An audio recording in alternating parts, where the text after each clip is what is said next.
E aí, conversadores e conversadoras de elevador, sejam muito bem-vindos, sejam muito bem-vindas a mais um episódio aqui do canal Conversa de Elevador, esse espaço criado especialmente para você que atua no segmento de elevador. E hoje eu trago aqui uma polêmica, trago aqui uma reflexão que ainda vai dar muitas discussões, que é o e-commerce de peças e componentes de elevador diretamente para o condomínio. O cliente compra, adquire esse componente e pede para você instalar. Da onde veio essa polêmica? Do grupo Conversa de Elevador, nossa comunidade no WhatsApp. Inclusive, convido você para fazer parte, porque lá as discussões foram de alto nível e valeu muito a pena para me ajudar a montar esse conteúdo aqui para o nosso canal. Mas antes da gente discutir esse tema, um agradecimento especial à Infoleve, minha parceira, desde o comecinho aqui no canal, e que me ajuda a estar aqui semanalmente para trazer essas polêmicas, esses mitos e essas discussões para você estar super antenado aí o que está acontecendo no nosso segmento. Vamos lá para o conteúdo?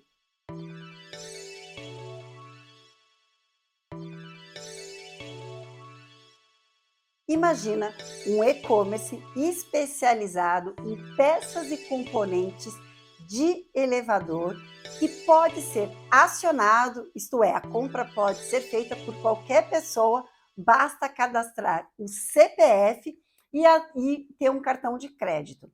E mais, esses componentes são adquiridos pelos mesmos fabricantes que as conservadoras de elevador adquirem, fabricantes aí bem conhecidos no mercado, e mais, esse componente é entregue diretamente no condomínio num prazo bastante otimizado. Oh my God!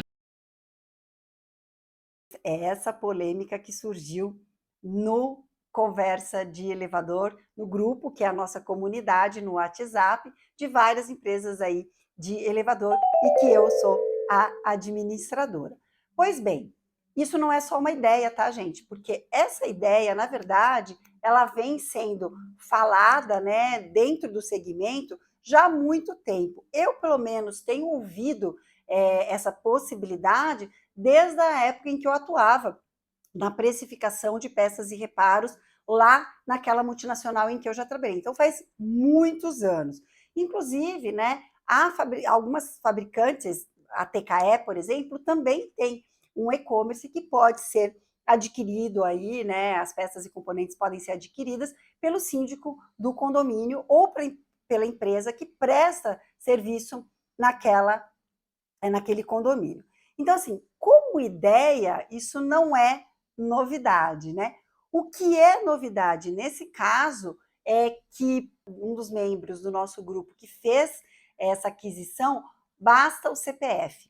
Então, o próprio condômino, né, teoricamente, poderia entrar nesse site que está validado, ele está funcionando e pode adquirir o componente, bastando cadastrar o CPF para poder emitir a nota fiscal e cadastrar um cartão de crédito e ainda pode comprar parcelado. Então, isso que era uma ideia virou uma realidade a partir dessa semana, mas eu verifiquei, esse e-commerce ele é mais antigo, já tem pelo menos um ano e meio aí em funcionamento.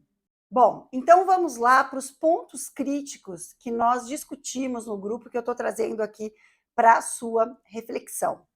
O primeiro ponto, quando a gente fala, né, de aquisição de componentes e peças aí de elevadores no mercado, é em relação à procedência. Da onde vem esse componente? Quem que fabricou esse componente? Como que essa peça foi parar no estoque desse e-commerce? Então, quando a gente fala, né, de Mercado Livre, ou LX, essas plataformas aí de venda, né, muitas vezes a gente tem como argumento para o cliente é que a gente não pode dar a nossa garantia para um componente que a gente não sabe a procedência. Muitas vezes pode ser até um componente aí roubado ou extraviado de alguma outra empresa. No caso desse e-commerce, esse argumento ele é quebrado, Porque dentro da própria venda, né, do catálogo ali, a gente tem o fabricante desse componente. E são fabricantes bem conhecidos do nosso mercado. O próximo ponto, que a gente também argumenta com o nosso cliente, né, para proteger aí o mercado, é em relação à garantia de fabricação e de instalação desse componente. No site tem lá a garantia desse componente, conforme previsto pelo Código do Consumidor, mas só de fabricação, né, gente? Porque a instalação vai ser feita pela tua empresa, mas ele dá essa garantia também de fabricação.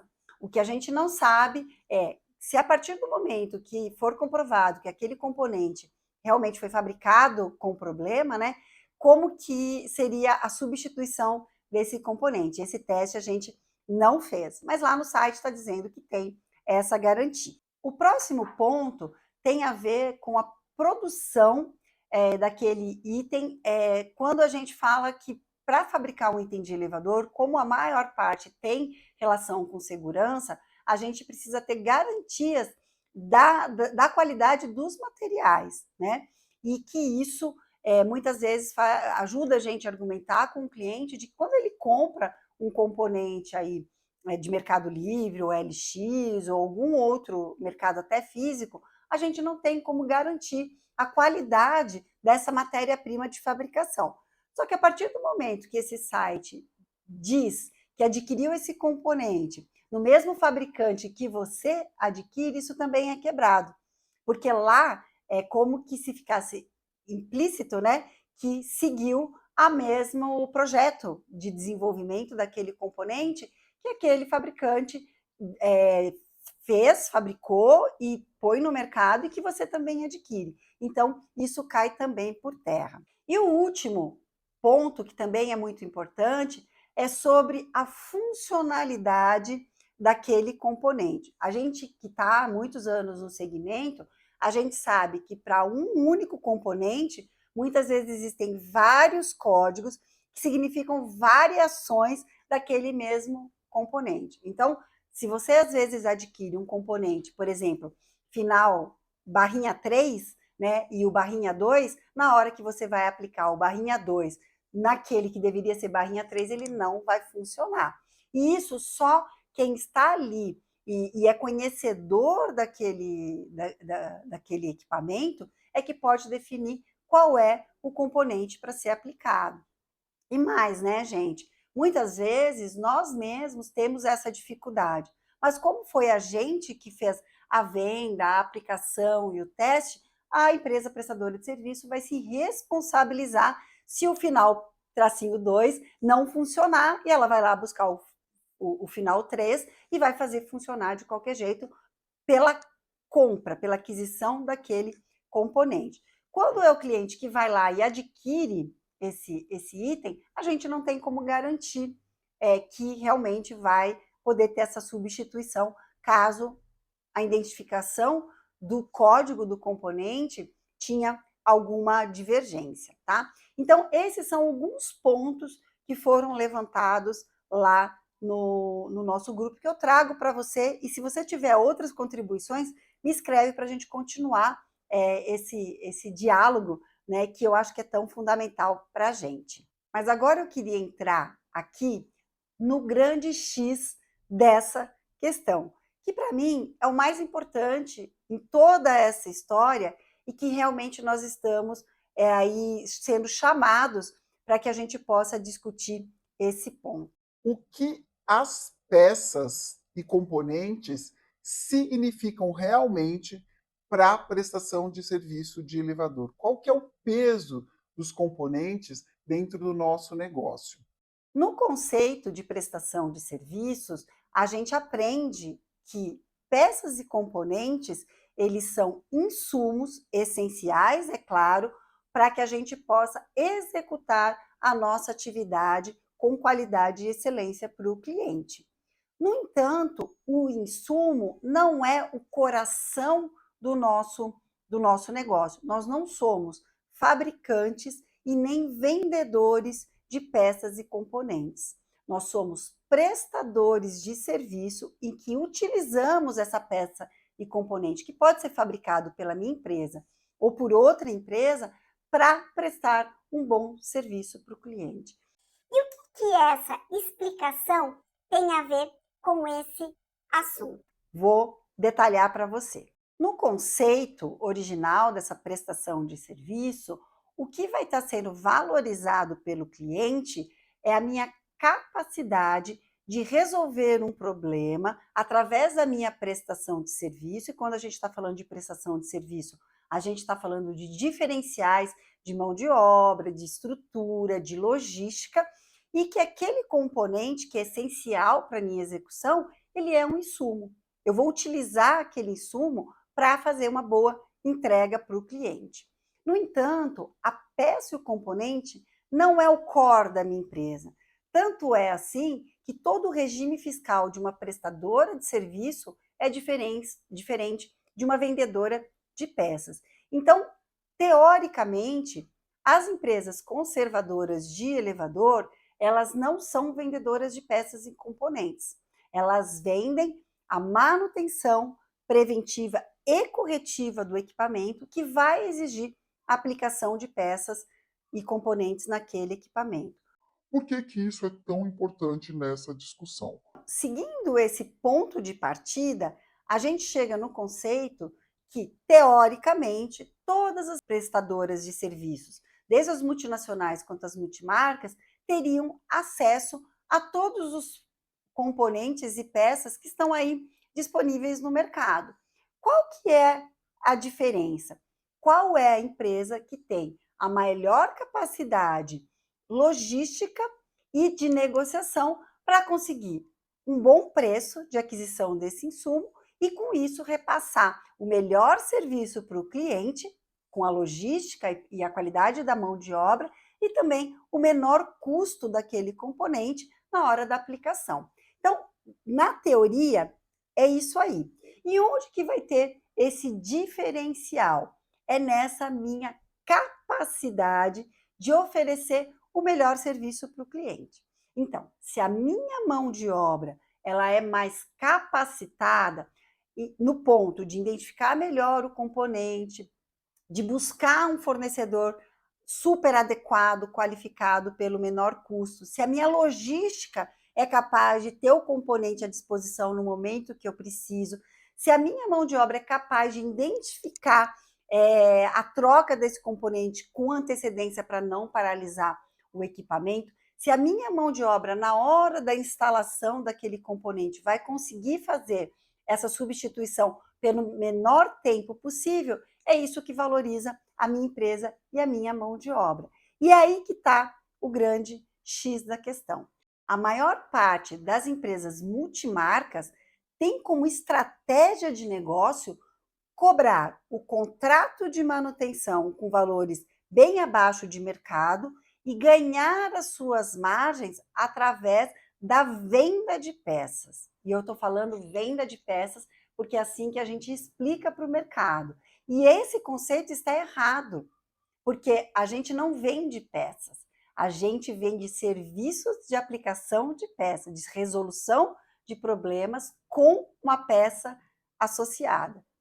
Quando eu trabalho com esse conceito de venda de peças, o que eu estou fazendo? Eu estou deixando para o cliente uma confusão de que ele está pagando naquele contrato mensal o valor da mão de obra para tudo e qualquer tipo de serviço. E na hora que eu preciso um insumo, eu vou repassar para ele o custo do componente que eu adquiri no mercado. Olha como a gente confunde a cabeça do cliente. Quando, na verdade, essa mão de obra da substituição, ela não está embutida no contrato. Como eu já criei uma confusão na cabeça do cliente, na hora que eu vou vender o componente, eu coloco como margem os custos da minha mão de obra, os custos da minha logística, os custos de eu ter que adquirir um componente de última hora com valores muito mais salgados do que se eu tivesse um bom planejamento logístico e acabo repassando esse valor para o cliente. Então, o que eu tenho visto na boa parte das empresas é que aquela redução de rentabilidade que eu fiz no contrato, eu repasso na hora da venda das peças e dos componentes. E aí é que está o grande X da questão quando a gente vai comparar os preços praticados pelas prestadoras de serviço e pelo site do e-commerce na percepção do cliente. Então, eu criei um exemplo aqui fictício, mas que está bem amarrado aí com a realidade de mercado. Então, vamos dizer que a sua equipe identificou a necessidade da troca de um trinco de porta e você avisou o cliente sobre essa necessidade.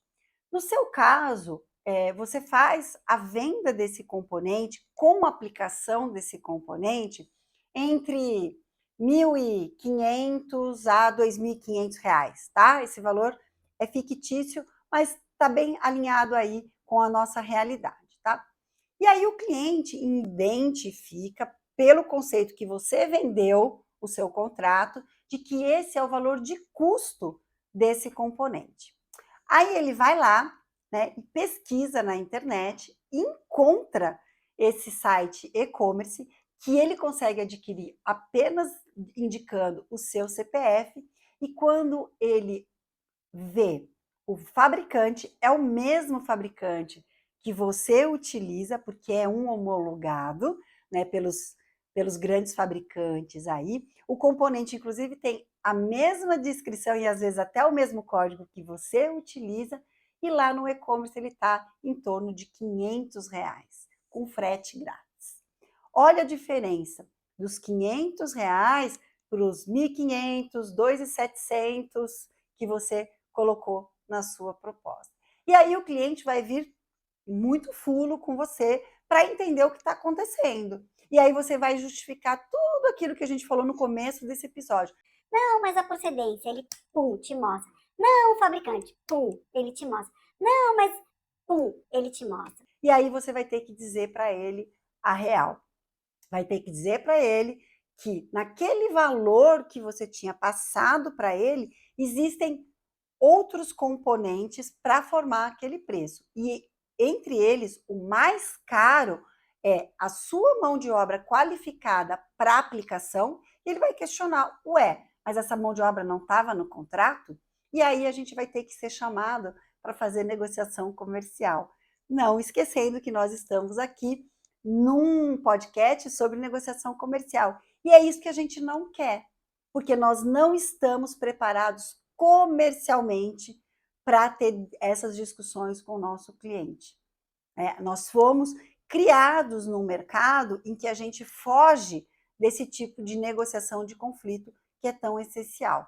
E com o medo de eu perder esse cliente para outro concorrente que vai topar aplicar aquela peça de grátis, né, porque o cliente comprou a R$ 500 e ele vai lá e vai aplicar essa peça de grátis com o valor que ele já paga no contrato. Então, com esse medo, você acaba aceitando aplicar essa peça. E a partir do momento que você aceitou aplicar essa peça para esse cliente, você já criou um aprendizado lá, e toda vez que precisar da substituição, ele vai fazer essa verificação. Qual que é o grande ponto, e é essa reflexão que eu quero que vocês façam aqui, tá? Esse tipo de e-commerce, ele está surgindo cada vez com mais velocidade. E eu até acho, gente, que demorou muito para chegar no nosso segmento com essa força. A gente tinha Mercado Livre, o LX e outras formas de venda, mas não assim uma forma oficial de venda, com procedência, com garantia e com nota fiscal, tá? A partir desse momento que isso surge, a gente vai ter que enfrentar algumas questões que são fundamentais para o nosso segmento. A primeira questão é em relação ao regime fiscal, né? Qual que é seu regime fiscal? Ele permite vender componente? Se não, você precisa mudar o seu argumento de venda para explicar para o cliente que você não vende peças e componentes, que você vende a prestação de serviço de aplicação de peça e que isso tem custos adicionais. O técnico que vai aplicar, a sua logística de compra, aquisição desse componente, a identificação desse componente com o melhor fornecedor, porque para um componente, às vezes tem vários fornecedores, né? Então, qual que é mais qualificado? Aquele que você tem mais confiança, caso aquele componente tenha algum problema. Então, isso tudo você vai ter que aprender a argumentar para o cliente, porque você, no seu regime fiscal, lá na criação da sua empresa, você não é um vendedor de peças e componentes. Então, você precisa mudar o seu discurso e também a sua narrativa em relação ao cliente. O segundo ponto, como que a gente reage a isso? É importante que essa identificação já esteja na sua minuta de contrato quando o seu cliente assinou com você a manutenção e que isso seja esclarecido para o cliente. E se ele aceitou que ele não pode comprar uma peça por e-commerce, isso tem que estar claro no seu contrato. Se isso não está claro no seu contrato e você aceitou fazer uma aplicação, você tem que fazer um protocolo, um documento que esse cliente se responsabiliza pela aquisição desse item. E aí um advogado pode te ajudar para você tanto fazer a tua minuta contratual quanto esse documento aí de responsabilização. Agora, para a gente fechar essa reflexão, o que a gente pode aprender com essa questão que apareceu lá no grupo, na comunidade Conversa de Elevador? A gente pode aprender que o nosso mercado está mudando e que toda a tecnologia que hoje a gente se beneficia como consumidor, uma hora ou outra vai chegar no nosso segmento. Então, a gente se fechar e não discutir e não buscar alternativas para essas novas realidades só vai fazer a gente ficar lá atrás. E quando a onda de fato vier com muita intensidade, a nossa empresa não vai estar preparada para isso.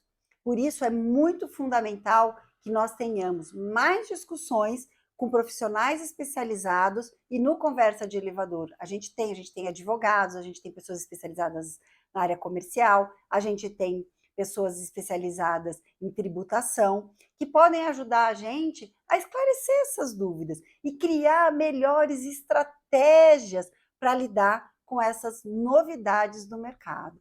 E um recadinho para você, não vai parar por aí.